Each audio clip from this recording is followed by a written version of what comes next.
अध्याय 2। यहूदी भी दोषी हैं।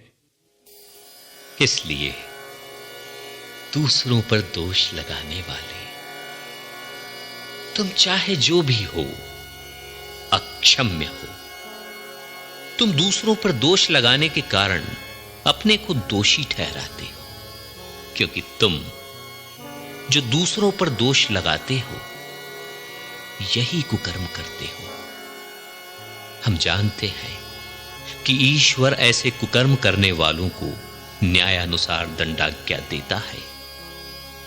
तुम ऐसे कुकर्म करने वालों पर दोष लगाते हो और स्वयं यही कुकर्म करते हो। तो क्या तुम समझते हो कि ईश्वर की दंडाज्ञा से बच जाओगे?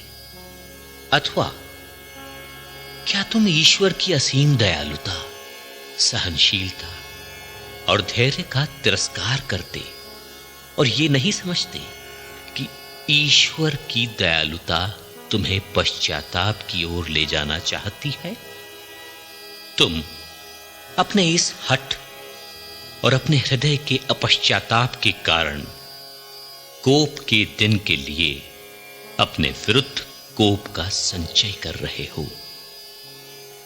जब ईश्वर का न्याय संगत निर्णय प्रकट हो जाएगा और वो प्रत्येक मनुष्य को उसके कर्मों का फल देगा। जो लोग धैर्यपूर्वक भलाई करते हुए महिमा, सम्मान और अमरत्व की खोज में लगे रहते हैं, ईश्वर उन्हें अनंत जीवन प्रदान करेगा। और जो लोग स्वार्थी हैं और सत्य से विद्रोह करते हुए अधर्म पर चलते हैं, वे ईश्वर के क्रोध और प्रकोप के पात्र होंगे। बुराई करने वाले प्रत्येक मनुष्य को, पहले यहूदी और फिर यूनानी को, कष्ट और संकट सहना पड़ेगा। और भलाई करने वाले प्रत्येक मनुष्य को, पहले यहूदी और फिर यूनानी को, महिमा, सम्मान और शांति मिलेगी, क्योंकि ईश्वर किसी के साथ पक्षपात नहीं करता। जो संहिता के अधीन नहीं थे, यदि उन्होंने पाप किया होगा तो वे बिना संहिता के नष्ट हो जाएंगे, और जिन्होंने संहिता के अधीन रहकर पाप किया होगा उनका संहिता के अनुसार न्याय किया जाएगा, क्योंकि संहिता सुनने वाले ईश्वर की दृष्टि में धार्मिक नहीं है, परंतु संहिता का पालन करने वाले धार्मिक माने जाएंगे। जब गैर यहूदी, जिन्हें संहिता नहीं मिली, अपने आप उसकी आज्ञाओं का पालन करते हैं, तो वे संहिता के बाहर रहते हुए भी स्वयं अपने लिए संहिता है, क्योंकि वे इसका प्रमाण देते हैं कि संहिता की आज्ञाएं उनके हृदय पर अंकित है। उनका अंतःकरण भी इसके संबंध में साक्ष्य देता है। उनके विचार उन्हें कभी दोषी तो कभी निर्दोष ठहराते हैं। ये सब उस दिन प्रकट किया जाएगा जब ईश्वर मेरे सुसमाचार के अनुसार ईसा मसीह द्वारा मनुष्यों के गुप्त विचारों का न्याय करेगा। यहूदी संहिता का पालन नहीं करते।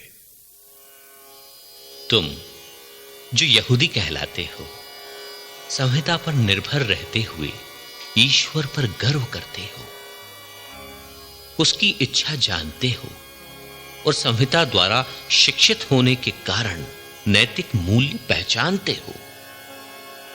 तुम्हें संहिता द्वारा ज्ञान और सत्य का स्वरूप प्राप्त हो गया है, इसलिए तुम अपने को अंधों का पथ प्रदर्शक, अंधकार में रहने वालों का प्रकाश, अज्ञानियों का शिक्षक और भोले भाले लोगों का गुरु समझते हो। क्या तुम जो दूसरों को शिक्षा देते हो, अपने को शिक्षा नहीं देते? तुम घोषित करते हो चोरी मत करो और स्वयं चोरी करते हो। तुम कहते हो व्यभिचार मत करो और स्वयं व्यभिचार करते हो। तुम देव मूर्तियों से घृणा करते हो और मंदिरों को लूटते हो। तुम संहिता पर गर्व करते हो और संहिता के उल्लंघन द्वारा ईश्वर का अनादर करते हो, क्योंकि जैसा कि धर्म ग्रंथ में लिखा है, तुम लोगों के कारण राष्ट्रों में ईश्वर के नाम की निंदा हो रही है। खतने से अवश्य लाभ होता है, बशर्ते तुम संहिता का पालन करते हो। किंतु यदि तुम संहिता का उल्लंघन करते हो तो तुम्हारा खतना निरर्थक है। इसी प्रकार यदि कोई बेखतना व्यक्ति संहिता का पालन करता है तो क्या उसका बेखतनापन खतना नहीं माना जाएगा? जो शरीर का खतना कराए बिना संहिता का पालन करता है वो तुम्हारा न्याय करेगा, क्योंकि तुम संहिता और खतने से संपन्न होते हुए भी संहिता का उल्लंघन करते हो। असली यहूदी वो नहीं जो प्रत्यक्ष रूप से यहूदी दिखता है, और असली खतना वो नहीं जो शरीर में प्रत्यक्ष रूप से दिखता है। असली यहूदी वो है जो अपने अभ्यंतर में यहूदी है, और असली खतना वो है जो हृदय का है और संहिता के अनुसार नहीं बल्कि आध्यात्मिक है। ऐसे व्यक्ति को मनुष्यों की नहीं बल्कि ईश्वर की प्रशंसा प्राप्त है।